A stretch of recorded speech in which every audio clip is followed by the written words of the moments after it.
All right, beautiful people. Welcome back to another amazing and impactful episode of the True Health Forever podcast, where we try to live our best life through the lens of holistic health.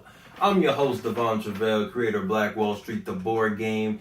And y'all see what it is. Y'all can hear it probably in the vibes.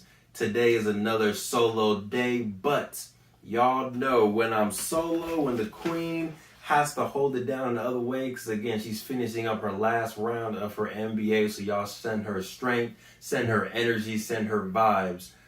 I always come through with a book, okay? That is my kind of my crutch, for lack of better words, when I'm trying not to rant and give y'all good nuggets. I come through with a book, something that y'all can pick up if you choose to. This is not being sponsored by this book at all, but if y'all choose to pick it up, you can. But thank you for joining us, and we wanted to give a little bit of love to our consistent followers, our consistent listeners on all platforms: Apple Music, Google, Spotify, all that good stuff. We do see the consistent numbers come in. They're starting to grow a little bit, and we appreciate y'all. Thank you for telling your friends, telling your family, for talking about the podcast and what y'all have learned by listening. We appreciate you. Grandy, you already know what it is. We appreciate your constant support in all endeavors. Now, we'll do a short recap of the week, but then we're going to dive right into it. We'll dive right into it after the short recap. So, the week has been a beautiful week. Not going to lie, I think this, the year 2020 is definitely a historic year for many different reasons. Corona, the legends that have been lost in 2020, the social justice fights that have continued to go on and spark new energy in 2020, just the government the government and politics that we're going in. This isn't a political podcast, but it's definitely been a year full of up and down, to say the least. But throughout those up and downs, I think us as a unit, as a kingdom, as a team, as a loved couple, we've been holistically blessed.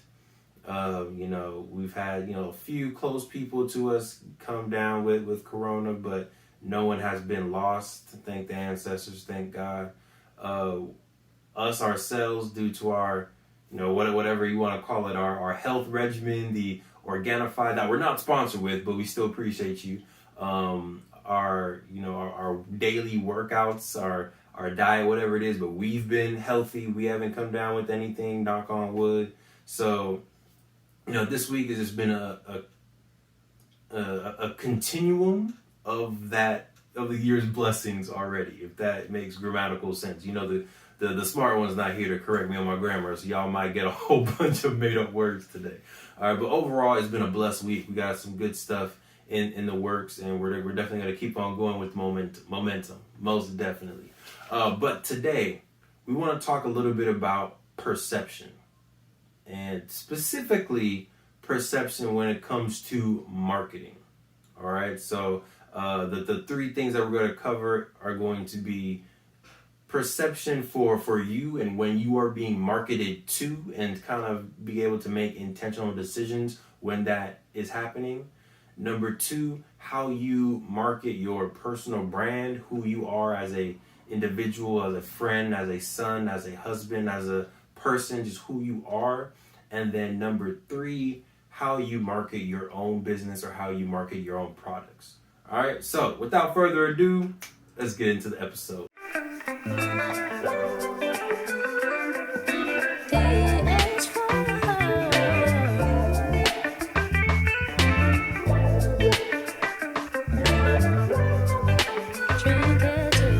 So again, thanks y'all for joining us today. We're going to be talking about just the power of perception in multiple facets. I have my book, I have my notes to keep me on track so I don't ramble too much.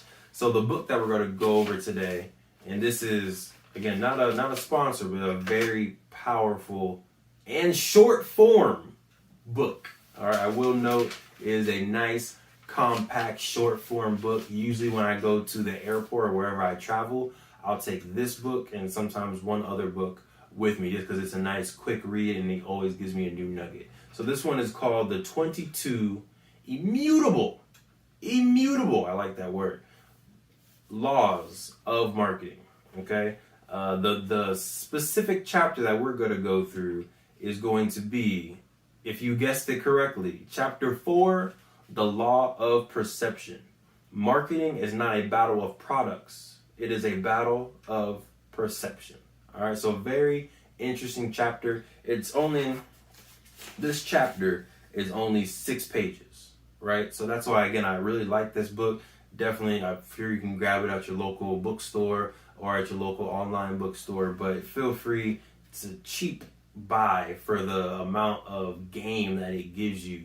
Again, and in marketing, you can use it in entrepreneurship. You can use it in your own, if you're working at a business and you're in charge of marketing, you're in charge of social media, you're in charge of communication, this book will be helpful. If you volunteer for a nonprofit organization, this book is helpful. If you work for your church, religious organization, like no matter where you're working, you're always in marketing, right? And I define marketing as influencing the consumer to make decisions in the market of your choice, right? So that can be, and we'll talk about it a little bit later, but that can be government, that can be, again, religious organizations, that can be board game organizations, fast food restaurants, education, you name it. It is influencing the consumer to make decisions in the market that you want, or the market of your choice, all right? So, without further ado, again, I already said it, but the first kind of thing that we're going to go over is being aware of when you are being influenced, right? When you are being marketed to. And I think, obviously, 2020, you're being marketed to, first of all, let's be real, you're being marketed to 24/8. I say 24/8 because I'm sure there's a day that we're not aware of that you're still being marketed to in this virtual digital world where there's so many Facebook ads, Google Pixels, Facebook Pixels, YouTube ads, Snapchat ads. Like, there's so much marketing, so much advertisement going on. You are constantly being marketed to, even while you sleep. And I say that, and I wish the Queen was here for this because I feel like she would be able to break down the science for you. But if you consume information while you're awake on your conscious mind, on a conscious level, when you dream, what clothes are you wearing when you dream? What cars are you driving when you dream? What brands are around you when you dream, right? It has to be the brands that you were consuming during the day. So it's interesting that even when you're dreaming, you are still, like, that marketing is still happening. So it's very interesting. But another way that you're being marketed to, and I think it's a interesting critique to start looking at these things, like when you're constantly being marketed to, right? Now you can start to pinpoint what value propositions businesses are trying to highlight for you. And it can be interesting what it's perceived is the value of that customer. For example, I want to go into food. I think, from my perception, because the book really does go over the difference between what is fact and what is perception. And in this book, they say that perception is actually more powerful than what reality is, right? Because obviously reality is built on what we perceive to be reality. So perception literally is reality. Let me not go on a tangent. I took notes, all right? So food. It's interesting that when you think of, and this isn't a bash on any brand, but when you think of a McDonald's, a Taco Bell, a Burger King, a Wingstop, for me, it seems like the main thing that they are marketing, or the main value proposition of those type of chains, is what? Go ahead, I'll let you think about it for a second. Go ahead and give your own independent answer. I don't want to influence you, but when you think of a McDonald's, when you think of a Taco Bell, a Burger King, a Carl's Jr., what is the reason why you buy there instead of a different place? Okay, again, I don't want to influence you. Get your answer. You got it? You sure? All right, so for me, it's all about price, right? It's about how much food are you getting for as little money as possible. And I see these billboards all the time, 2 for $3.50. I see these, 20 nuggets for $5. I see the McCoffee large, any size for 50 cents. And it's like the main value prop is always you're getting a quantity for a little bit of quantity of money. They're not pushing the value proposition of health. They don't say, "Ooh, this food is going to be so fresh, delicious, raised from the farm." They never give those propositions, in my opinion, because they assume the person that they are marketing to doesn't perceive those as valuable. Right? So like when you go to, I don't know if I've even seen a Fleming's commercial, but the value proposition for Fleming's is not the bang for your buck.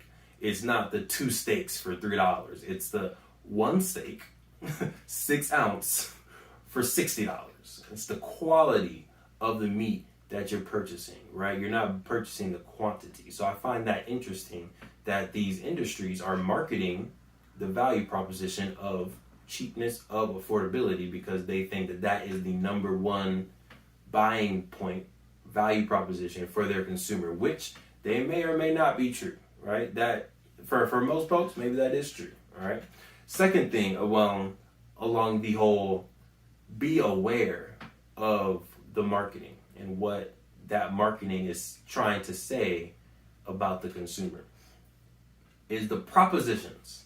We are in voting season right now. It's October 5th, so we are in heavy voting season right now. The deadline to register in California, October 19th. If y'all are not registered, this is not an endorsement of any propositions, but y'all get registered, get active, make sure y'all vote this year. Whatever side you're on, just vote, make your voice heard, all that good stuff. But it's interesting how the propositions are spun, no matter which side it is, to be the right side.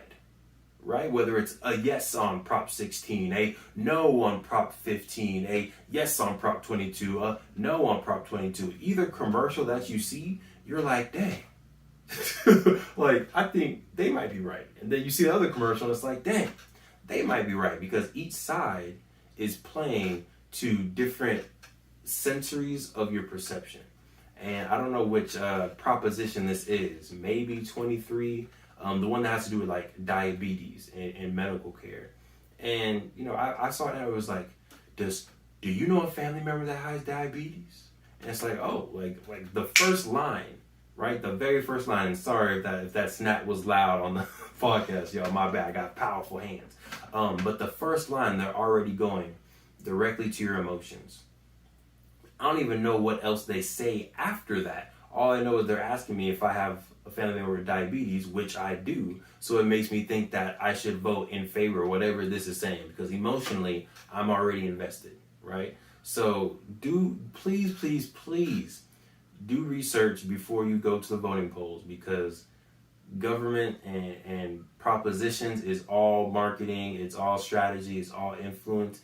And you really need to make sure when you go into those polls, you're making intentional decisions based on research and what's good for yourself, your family, your community, and your state. And not just, oh, yeah, this was the diabetes one, and I did have someone in diabetes, so I'm just going to put yes. Because, I'm not going to front like I've gone into voting polls every single year as of 18 and made 100% intentional and research-driven decisions.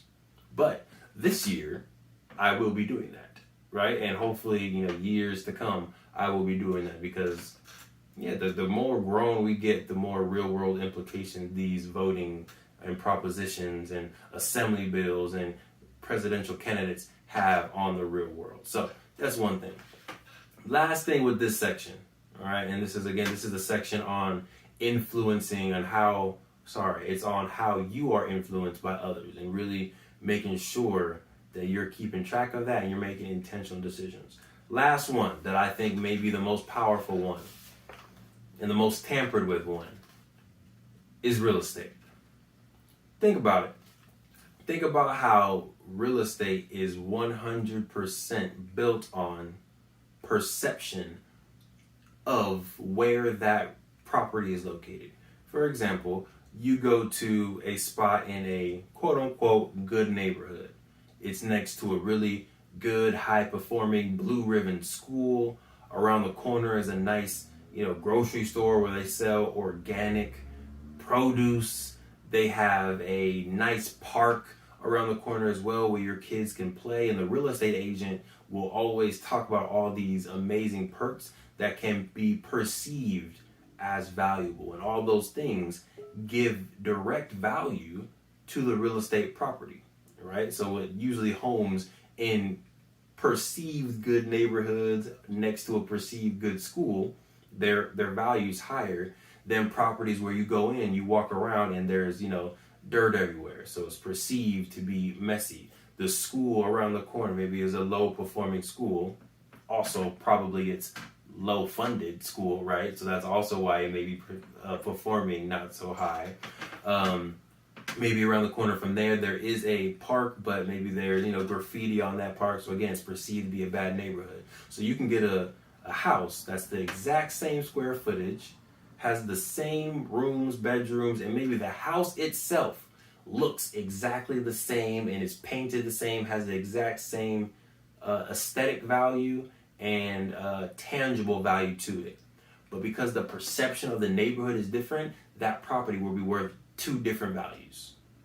And it's amazing to see the ups and downs of perceptions in certain neighborhoods. For example, gentrification. And I'm not going to get too deep into it because I'm already going into a rabbit hole of ranting, and I apologize for that, but this is fun stuff. But gentrification is really just changing the perception of a certain community. And then obviously there's other things that go in, like the replacement of those native folks as well. But the one of the first steps is, okay, let's paint everything. Let's beautify the neighborhood. Let's put up neighborhood watch signs. Let's put in new grocery stores. Let's change the way that people perceive this neighborhood first. And then let's market to people who will like these new value things. And then boom, the value of that neighborhood goes up. That is gentrification at a very, very, very basic level, right? Changing the perception of areas. And it's interesting to see the ups and downs that neighborhoods go through solely based on the perception of that neighborhood. Okay, so I'll get off my high horse for chapter 1, y'all. Again, we're going through the 22 Immutable Laws of Marketing, chapter 4, the Law of Perception. Definitely recommend this book if you haven't read it already. It is a pretty short, fast, engaging read, especially if you're already a creative person and you're already someone who likes to take knowledge and put it into action. So let's move on to the next section. We'll be right on back. All right. So section 2, if we're numbering these bad boys, is how you market your own personal brand. And the question that I would like to ask you is, when people think about you, right? They think about you. If they were like, what do you think about De'Von? What do you think the first or initial reaction people will give? What's the natural response, right? Or better yet, what do you hope is the natural response? Right? And I know for me, when people think of De'Von, I really hope they think of, one, I hope they smile a little bit. Like, oh, you know De'Von? Yeah, I know De'Von. Like, I hope they get a little bit of joy and happiness to them just thinking back on when they met me or whatever that experience was.